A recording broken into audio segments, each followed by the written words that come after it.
जय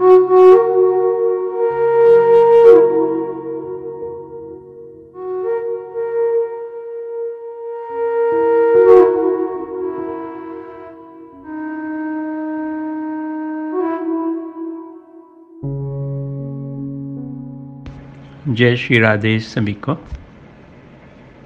पूज्य डोंगरी जी महाराज श्रीमद् भागवतम में कहते हैं कि जब देवगुरु बृहस्पति ने अपमान होने के कारण देवताओं का त्याग किया तो देवताओं ने विश्वरूप को अपना गुरु बनाया और उनसे नारायण कवच प्राप्त करके दैत्यों को हरा दिया।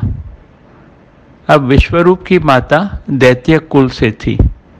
विश्वरूप ब्रह्मनिष्ठ थे, मतलब सभी में वो ही एक परमात्मा को ही देखते थे। सच भी तो वही है, सभी में तो एक वही परमात्मा है ना।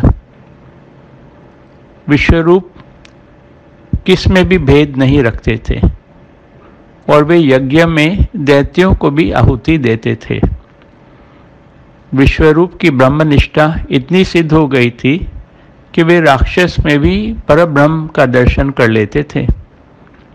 इंद्र को उचित नहीं लगा कि ये देवताओं के गुरु हैं, पर छुप छुप के दैत्यों को भी आहुति देते हैं यज्ञ में।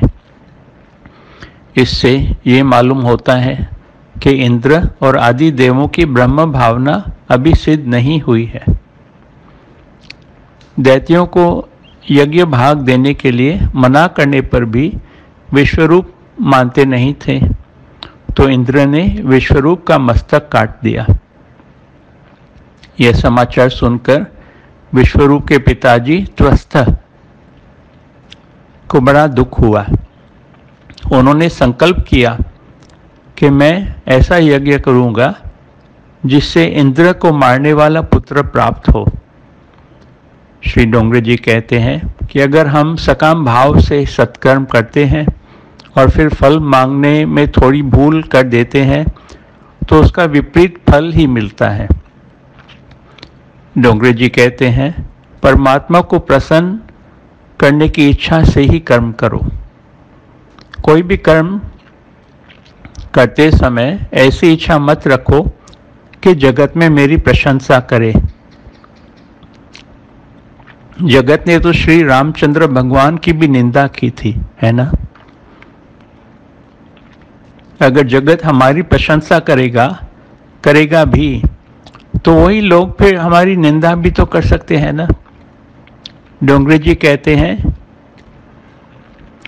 तुम एक ही निश्चय लो कि मैं वही करूंगा जिससे मेरे प्रभु खुश हो। अगर हम निष्काम कर्म करते हैं प्रभु की प्रसन्नता के लिए तो उसमें अगर कोई भूल भी हो जाए तो वो क्षमा हो जाती है। त्वष्टा प्रजापति ने यज्ञ तो किया लेकिन सकाम भाव और किसी को हानि पहुंचाने के लिए किया, तो उस यज्ञ में मंत्र भूल से गलत बोले गए। प्रभु की लीला है। वो चाहता था कि एक इंद्र को मारने वाला पुत्र पैदा हो, लेकिन गलत मंत्र बोलने के कारण इंद्र के हाथों से मरने वाला पुत्र पैदा हुआ, जिसका नाम था वृत्रासुर। दूसरों का बुरा सोचने से हमारा बुरा ही होगा। जय जय श्री राधे, जय श्री राधे।